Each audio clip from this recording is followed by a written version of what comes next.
ಏನು ನೀಟ್ ವಿದ್ಯಾರ್ಥಿಗಳ ಪರ ದೆಹಲಿಯ ಜಂತರ್ ಮಂತರ್ನಲ್ಲಿ ಪ್ರತಿಭಟನೆ ನಡೀತಾ ಇದೆ. ವಿದ್ಯಾರ್ಥಿಗಳ ಹೆಸರಿನಲ್ಲಿ ಏನು ದೇಶದಲ್ಲಿ ಅರಾಜಕತೆ ಸೃಷ್ಟಿ ಮಾಡಬೇಕು ಅಂತ ಕ್ಷುದ್ರ ಶಕ್ತಿಗಳು ಹೊಂಚಾಗ್ತಾ ಇದ್ದಾವೆ.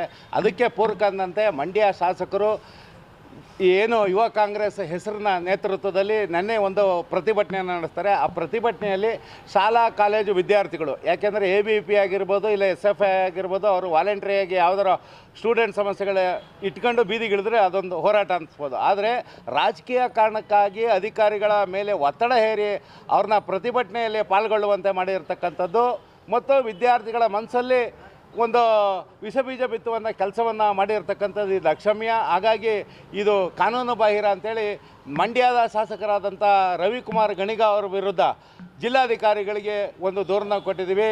ಈ ಒಂದು ಒತ್ತಾಯಪೂರ್ವಕವಾಗಿ ಯಾರ್ಯಾರು ವಿದ್ಯಾರ್ಥಿಗಳನ್ನ ಕರ್ಕೊಬಂದು ಪ್ರತಿಭಟನೆಯಲ್ಲಿ ಮಾಡಿಸಿದ್ರು. ಯಾಕೆಂದರೆ ಪ್ರತಿಭಟನೆ ರಾಜಕೀಯ ಹಕ್ಕು, ಪ್ರಜಾಪ್ರಭುತ್ವ ನಮ್ಗೆ ಕೊಟ್ಟಿರ್ತಕ್ಕಂಥ ಹಕ್ಕು.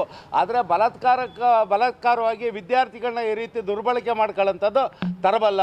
ಇಡೀ ರಾಜ್ಯದಲ್ಲಿ ಕಾಂಗ್ರೆಸ್ ಶಾಸಕರು ಇದೇ ರೀತಿ ಕಾರ್ಯನ ಮಾಡ್ತಾಯಿದ್ದಾರೆ. ನಿನ್ನೆ ಮೈಸೂರಿನ ಮಹಾರಾಣಿ ಕಾಲೇಜಿನಲ್ಲಾಗಿರ್ಬೋದು, ಎಲ್ಲ ಪ್ರಿನ್ಸಿಪಾಲ್ರು, DDPAಗಳಿಗೆ, JDಗಳಿಗೆ ಎಲ್ಲರಿಗೂ ಫೋನ್ ಮಾಡಿ ಇವತ್ತು ಚಳುವಳಿನಲ್ಲಿ ನಿಮ್ಮ ಶಾಲಾ ಕಾಲೇಜು ವಿದ್ಯಾರ್ಥಿಗಳು ಭಾಗವಹಿಸಬೇಕು ಅಂತೇಳಿ ದೇಶದಲ್ಲಿ ಒಂದು ಅಪಪ್ರಚಾರ ಮಾಡೋದ್ರ ಮುಖಾಂತರ ಒಂದು ಅರಾಜಕತೆ ಸೃಷ್ಟಿ ಮಾಡುವಂಥ ವ್ಯವಸ್ಥಿತ ಪಿತೂರಿ ಕಾಂಗ್ರೆಸ್ ಸರ್ಕಾರ ಇವತ್ತು ಮಾಡ್ತಾಯಿದೆ.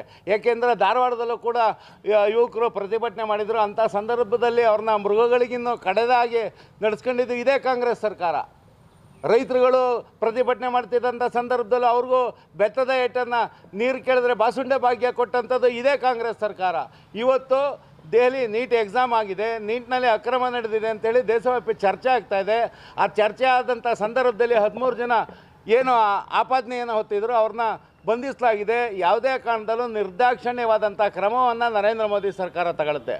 ಹಾಗಾಗಿ ಈ ವಿದ್ಯಾರ್ಥಿಗಳ ನೆಪದಲ್ಲಿ ಅರಾಜಕತೆ ಸೃಷ್ಟಿ ಮಾಡಬೇಕು ಅಂತೇಳಿ ಮುಖಕ್ಕೆ ಕರ್ಚೀಫನ್ನು ಕಟ್ಕೊಂಡು ಪೊಲೀಸ್ನವ್ರ ಮೇಲೆ ನಿರಂತರವಾಗಿ ದಾಳಿ ಮಾಡ್ತಿರ್ತಕ್ಕಂಥದ್ದು, ಮಹಿಳಾ ಪತ್ರಕರ್ತೆಯರಿಗೆ ಅಪಮಾನ ಮಾಡೋಂಥದ್ದು, ಅವರ ಪ್ರೈವೇಟ್ ಪಾರ್ಟನ್ನು ತೋರಿಸೋಂಥದ್ದು, ಮೋದಿನ ಕೊಲ್ತೀವಿ ಅಂತ ಹೇಳೋಂಥದ್ದು, ಮತ್ತು ಈ ದೇಶದಲ್ಲಿ ಸಂಸತ್ತು ಭವನದ ಮೇಲೆ ನಾವು ದಾಳಿ ಮಾಡ್ತೀವಿ, ನೇಪಾಳ ಬಾಂಗ್ಲಾದ ಮಾದರಿ ಇಲ್ಲೂ ಕೂಡ ಜಂಜಿ ಹೋರಾಟವನ್ನು ಮಾಡ್ತೀವಿ ಅಂತೇಳಿ ಹೇಳಿಕೆ ಕೊಡೋಂಥದ್ದು ಇದು ತರಬಲ್ಲ.